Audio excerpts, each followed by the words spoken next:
तेनालीराम और कंजूस सेठ। राजा कृष्णदेव राय के राज्य में एक कंजूस सेठ रहता था। उसके पास धन की कोई कमी न थी, पर एक पैसा भी जेब में निकालते समय उसकी नानी मर जाती थी। एक बार उसके कुछ मित्रों ने हंसी हंसी में एक कलाकार से अपना चित्र बनवाने के लिए उसे राजी कर लिया। उसके सामने वह मान तो गया, पर जब चित्रकार उसका चित्र बनाकर लाया तो सेठ की हिम्मत न पड़ी कि चित्र के मूल्य के रूप में चित्रकार को 100 स्वर्ण मुद्राएं दे दे। यूँ वह सेठ भी एक तरह का कलाकार ही था। चित्रकार को आया देखकर सेठ अंदर गया और कुछ ही क्षणों में अपना चेहरा बदल कर बाहर आया।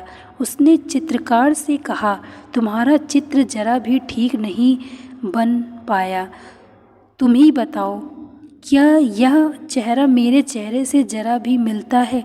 चित्रकार ने देखा, सचमुच चित्र सेठ के चेहरे से जरा भी नहीं मिलता था। तभी सेठ बोला, जब तुम ऐसा चित्र बनाकर लाओगे तो ठीक मेरी शक्ल से मिलेगा, तभी मैं उसे खरीदूंगा। दूसरे दिन चित्रकार एक और चित्र बनाकर लाया जो हूबहू सेठ के उस चेहरे से मिलता था जो सेठ ने पहले दिन बना रखा था।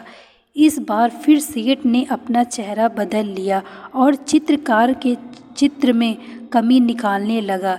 चित्रकार बड़ा लज्जित हुआ। उसकी समझ में नहीं आ रहा था कि इस तरह की गलती उसके चित्र में क्यों होती है। अगले दिन वह फिर एक नया चित्र बनाकर ले आ गया, पर उसके साथ फिर वही हुआ। अब तक उसकी समझ में सेठ की चाल आ चुकी थी। वह जानता था कि यह मक्खी चूस सेठ असल में पैसे नहीं देना चाहता है, पर चित्रकार अपनी कई दिनों की मेहनत भी बेकार नहीं जाने देना चाहता था। बहुत सोच विचार कर चित्रकार तेनालीराम के पास पहुंचा और अपनी समस्या उनसे कह सुनाई। कुछ समय सोचने के बाद तेनालीराम ने कहा, कल तुम उसके पास एक शीशा लेकर जाओ और कहो कि आपकी बिल्कुल असली तस्वीर लेकर आया हूँ। अच्छी तरह मिलाकर देख लीजिए, कहीं कोई अंतर आपको नहीं मिलेगा। बस फिर अपना काम हुआ ही समझो। अगले दिन चित्रकार ने ऐसा ही किया। वह शीशा लेकर सेठ के यहाँ पहुँचा और उसके सामने रख दिया। लीजिए सेठ जी, आपका बिल्कुल सही चित्र, गलती की जिसमें जरा भी गुंजाइश नहीं है। चित्रकार ने अपनी मुस्कुराहट पर काबू पाते हुए कहा, लेकिन यह तो शीशा है। सेठ ने झुलझुलाते हुए कहा, आपकी असली सूरत शीशे के अलावा बना भी कौन सकता है? जल्दी से मेरे चित्रों का मूल्य 1000 स्वर्ण मुद्राएं निकालिए। चित्रकार बोला।